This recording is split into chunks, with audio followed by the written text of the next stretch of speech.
I'm Alan. And I'm Jake. And welcome to Crimicide, the show where we check out the craziest mysteries of all time and read them to you guys. And today... we might even solve them. We won't solve them. We're not going to solve anything. These are cold cases. We're not intelligent enough to solve things. No, definitely not. But we're going to have a lot of fun telling you the story. What was my thought process? Today's episode is about the curious case of Elisa Lam, a young lady who went missing in 2013 at a very infamous hotel. So, without further ado, let's just jump right into it. The date is January 26th, 2013, when 21-year-old Canadian university student Elisa Lam checked into the infamous Cecil Hotel in Los Angeles, California, on her way to Santa Cruz, California. This would unfortunately be her last trip. Upon her arrival, Elisa Lam was booked a shared hotel room, but was moved to her own room due to complaints of strange behavior by hotel guests. Some theories suggest her odd behavior could be attributed to drug use or bipolar disorder, but more on that later. 5 days after her arrival, on January 31st, 2013, Elisa Lam goes missing. The only clues as to her disappearance was the last known sighting of her by an elevator security camera. We're going to show that clip now, so roll the clip!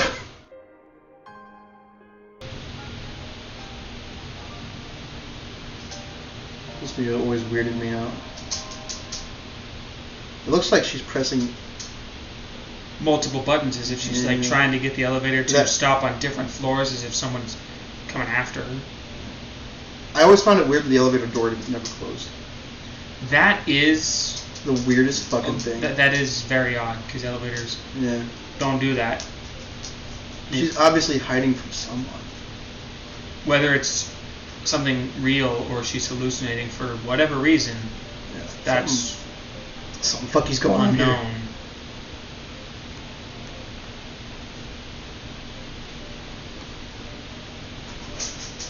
It almost...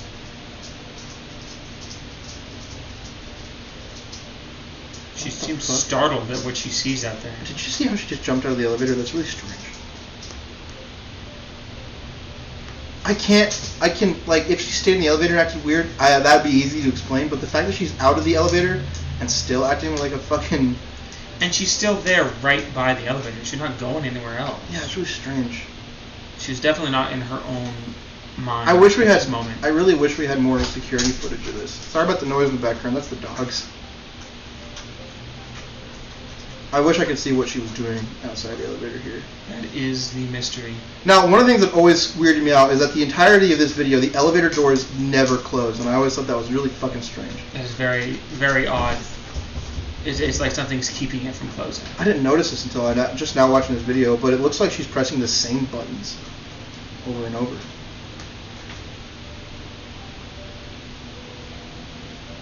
Some people think that she's actually playing this paranormal game called the elevator game, but I think that's just a creepypasta. I think that's just bullshit. Look at that! What the hell is she doing? Like, what is she doing with her arms?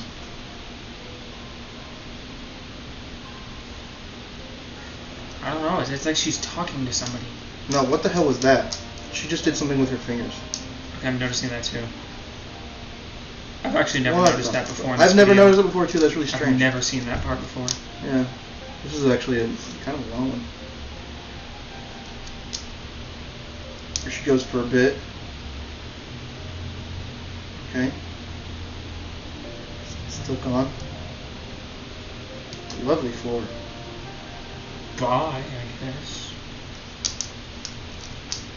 Something just happened to the camera, I think.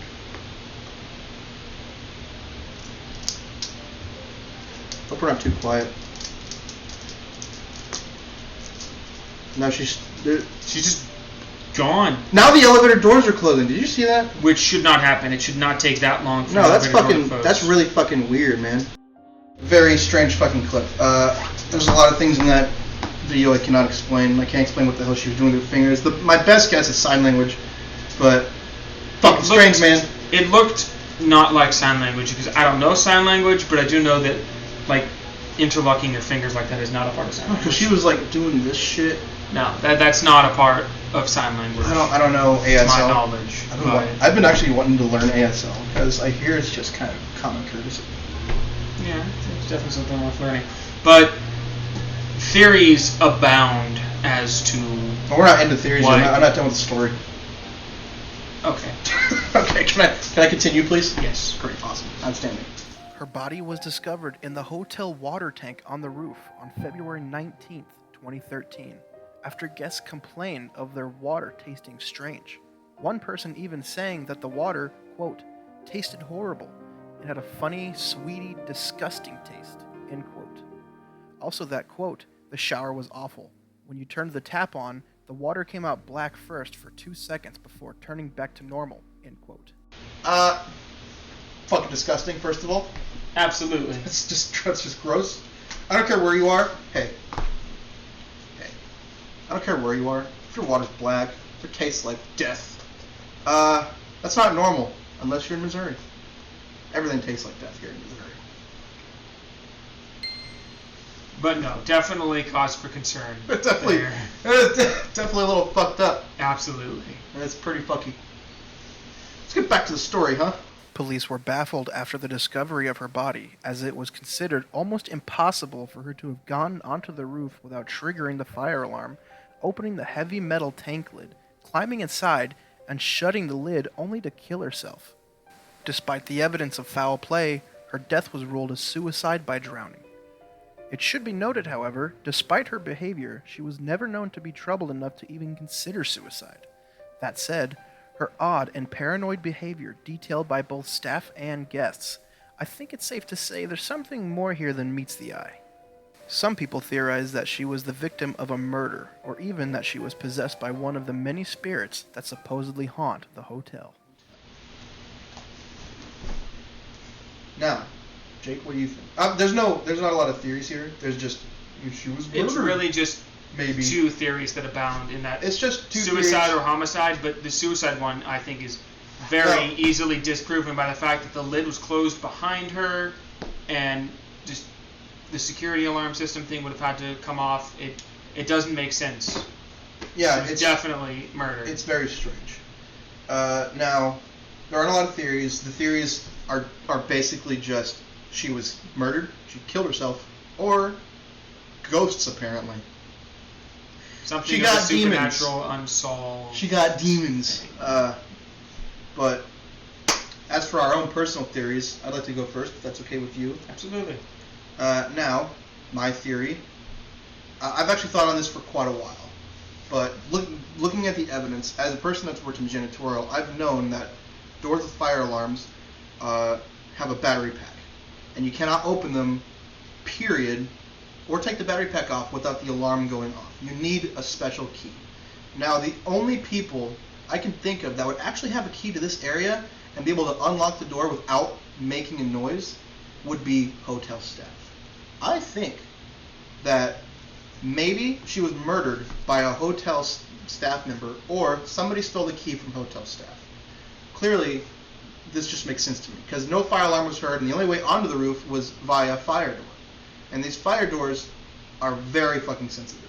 They're extremely sensitive. They'll go off no matter what you do. So if you open them, you're going to fucking hear it. Unless the battery was dead, in which case. But, considering you're not allowed to do that, I think it's safe to say that the fire alarm was pretty much armed. Not to mention the fact that she had to have climbed into a water tank and lift a very heavy lid and then close it after getting in the water tank. I think, and this is just my personal theory, feel free to debate it in the comments below, but it is my personal theory that she was murdered by a staff member. Most likely. Yeah, right? Most likely. Or that hotel, completely by itself, the Cecil Hotel in Los Angeles, has many, many different stories to go along with it. It is believed to be one of the most haunted locations in Los Angeles. For a time, serial killer Richard Ramirez, yeah, I've heard of him. He stayed at the Cecil Hotel for a time. And the hotel itself, particularly the basement, is known for rumors of satanic worship. Now, you obviously know my stance on ghosts. I don't believe in ghosts. I honestly think it's bullshit, but she was... I'm very 50-50 iffy on it. She had a lot of issues. Bipolar disorder doesn't... I don't know a lot about bipolar disorder, but I know family members that have that have bipolar disorder. But I know it doesn't usually involve hallucinations or maybe it doesn't involve paranoia. It doesn't. I'm not an expert. I don't know shit. But I think it's safe to say that she was in fact murdered, and that's pretty much all we can conclude from here. Other than that, her death is a mystery. Always will be, probably, until they find new leads. If you know anything about it, specifically hotel staff, because hey, between you and me, I think they did it. I think the hotel staff did it. I'm not credible. I'm just an idiot on the internet. But I think they did it. So I wouldn't say they. There's probably one staff member. He probably. I guarantee one you this. fucked up guy. Yeah. There's no possible way that she got into that water. No, there's no way she could have got. There's no way she could have gotten there by herself. I think that's safe to say. But I guess. Whatever she was running from or hiding from in that elevator, whatever it was, is definitely something that killed her. Oh, for sure, probably. She could have been hiding from somebody who was chasing her all around. Yeah. But, well, I guess until more leads are found or evidence is found, I guess it'll just stay a mystery. Yeah. Yeah. A pretty freaky story, huh? Fucking love that case. Yeah, and there's much more probably to it than what we said, because we've only been on for 14 minutes. According to the camera. Yeah. Probably going to be even shorter or longer, depending on editing. But this is our first episode. Probably going to turn out being 20 minutes long or something like that. Very quick case. Probably not 20 minutes. Short budget, just very to the fact. And now, everything is just, we got to start somewhere. We would like to thank you for watching this, if you did. If you want to see more episodes like this, we're not strictly true crime. We're kind of all over the place. We're going to be pumping out videos on ghosts, on aliens, on urban legends, on discrepancies in history. It's just going to be really fun. This is just something we wanted to do for a bit. We thought it'd be really kind of fun to share with you guys. And the name, Crimicide, just kind of catchy. I like it. But thank you guys so much for watching. Comment, like, and subscribe. Especially comment if you have a case you want us to check out. Yeah, if you offer us suggestions on anything, we'll look into that take it and we will look into the case and we may make an episode about it. Alright, so thank you guys so much for watching, and we'll see you in the next video.